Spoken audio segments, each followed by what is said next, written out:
ఎలా ఉంది big boss చూస్తున్నావా? బిగ్ బాస్ డైలీ మంచిగా రసవత్తరంగా సాగుతుంది. ఎందుకంటే ఇంకా 1 మంత్ ఉంది కదా. సో 1 మంత్ తర్వాత అంటే బాధేస్తుంది అన్న. ఎందుకంటే అయిపోతుంది అన్నప్పుడు బాధేస్తుంది. ఎందుకంటే ఇన్ని రోజులు మనం చూసినాం, ఇంత కనెక్ట్ అయిపోయినాం. నిఖిల్, నబీల్ వీళ్ళంతా ఒక ఫ్యామిలీ లెక్క అయిపోయారు రోజు చూసి. సో సడన్ గా 1 మంత్ తర్వాత ఏమైంది అని ఒక చిన్న బాధ అవుతుంది. సో బాగుంటది అన్న. ప్రోమోలో ఇప్పుడు వచ్చిన ప్రోమో ఎలా అనిపించింది? ఈ ప్రోమోలో అంత ఎఫెక్ట్ ఏం లేదు, ఎందుకంటే నామినేషన్స్ ఏం లేవు కదా. సో గేమ్ పెట్టిండు. సో గేమ్ ని అందరూ ఆడినట్టు అనిపించింది.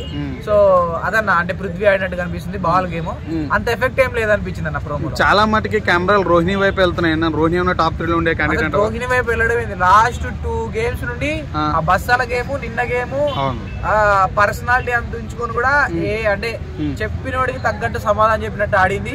ఇన్ని రోజులు బాగా ఆడింది కాబట్టి అసలు రోహిణి కెమెరా వెళ్ళడం తప్పలేదు. ఏం ప్లేయర్ అన్న, నలుగురు పెడితే గెలిచింది. మన గౌతమ్ ఇచ్చింది లాస్ట్ టైం. పృథ్వీకి తగ్గఫారు. ఇప్పుడు గౌతమ్ చేతిలో గేమ్ లో ఓడిపోయాడు. గౌతమ్ ఓడిపోయాడు అంటే రోహిణి వేరు. అంటే ఇప్పుడు అర్థమైంది రోహిణి ఇన్ని రోజులు కష్టపడదు కానీ ఫలితం ఇప్పుడు దక్కింది అనుకోవచ్చు. కానీ ఇంకొకటి కూడా నాకు బాధ అనిపించేది ఏంటంటే టేస్టీ తేజ్ చాలా కష్టపడుతున్నాను. చాలా అంటే చాలా కష్టపడతాడు కానీ ఫీల్ అవుతాడు. అంటే గేమ్ ఓడిపోతాడు, లాస్ట్ లో వస్తాడు. అంటే వాళ్ళకంటే బాగా కొద్దిగా ఆడతారు కానీ గేమ్ పరంగా. కానీ లావు ఉండడం అని కాదు కానీ కొద్దిగా ఊపిరి పీల్చుకోవడం, కొద్దిగా పర్సనాలిటీ వల్ల కొద్దిగా ప్రాబ్లం వస్తుంది. కానీ జెన్యున్ పర్సన్ అన్న. బాధపడతాడు. ఆయన బాధపడడం నాకు నచ్చట్లేదు. అంటే టేస్ట్ అయితే బాధపడితే నాకు నిజంగా ఒక లోన్లీ ఫీలింగ్ వస్తుంది ఆయన చూస్తుంటే. కానీ ఆయన సపోర్ట్ చేయాలి అందరూ. ఎవరు సపోర్ట్ కూడా చేయట్లేదు. గేమ్ ఆడినా కూడా లైట్ గా ఆయన సపరేట్ కూర్చొని ఫీల్ అయిపోతాడు. అదొక్కటి నచ్చట్లేదు అన్న.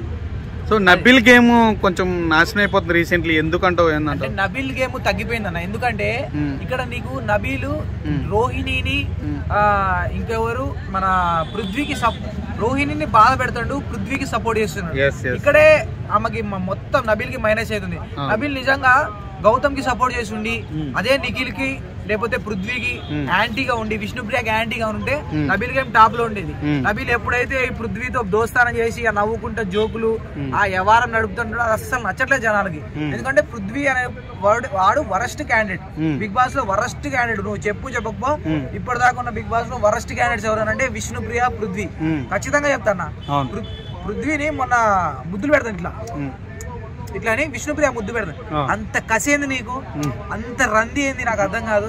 అంటే ఇది బిగ్ బాస్ అనేది బూతులు మాట్లాడదు కానీ ఇది ఐటమ్ షో కాదు. ఇది మంచి ప్లాట్ఫామ్. బిగ్ బాస్ అనేది ఫస్ట్ కాడ నుంచి సీజన్ ఫస్ట్ కాడ నుంచి ఫ్యామిలీలు ఇంట్లో కుటుంబాలు తర్వాత అందరూ చూసారు. నీ గేమ్ చూసి రేపు పొద్దున ఇంట్లో అమ్మాయి వచ్చి అట్లనే నాకు వాడిష్టం వీడిష్టం అని చెప్పేసి సెల్ఫ్ రెస్పెక్ట్ అట్లా ఉండడం కరెక్ట్ అన్న? ఎంత రంది నీకు, ఎంత మంది చెప్పలే అన్న. బయటకు వచ్చిన వాళ్ళ రిలేటివ్స్ చెప్పారు, వాళ్ళ నాన్న చెప్పిండు. నిన్న అఖిలను అఖిలను ఇంకొక అమ్మాయి దేతడి హారిక అఖిలు పూస గుచ్చినట్టు చెప్పిండు, చిలక్కి చెప్పినట్టు చెప్పిండు. మరి ఇది వినాలా?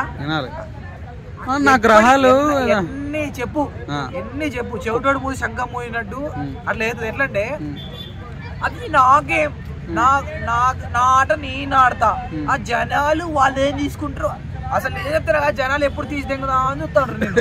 కానీ నువ్వు నీకు సపోర్ట్, నీ పిఆర్ సపోర్ట్ వల్ల, నీకు బిగ్ బాస్ నుంచి వచ్చిన సపోర్ట్ వల్ల నువ్వు ఇప్పటి వరకు సర్వ్ అవుతున్నావు. కానీ నిన్ను ఫస్ట్ 10 రోజులైనా నీ బేబక్ అంటే ముందే విష్ణుప్రియాన్ని పంపించాలన్నా. 1% కూడా గేమ్ కి కాదు అసలు. అది ట్రాక్ నచ్చట్లేదు జనాలకి. ఎందుకంటే అమ్మాయి అమ్మడి పడితే ముచ్చటగా ఉంటది, చూడడానికి బాగుంటది. అమ్మాయి డేగకపోతే చూడడానికి బాగుంటది. అమ్మాయి నాకు వాడు కావాలి, నాకు అసలు గేమ్ పక్కకు పడే, గేమ్ వద్దు, ఇంట్రెస్ట్ వద్దు, ఏమొద్దు. నిన్న కూడా టేస్టీ తేజ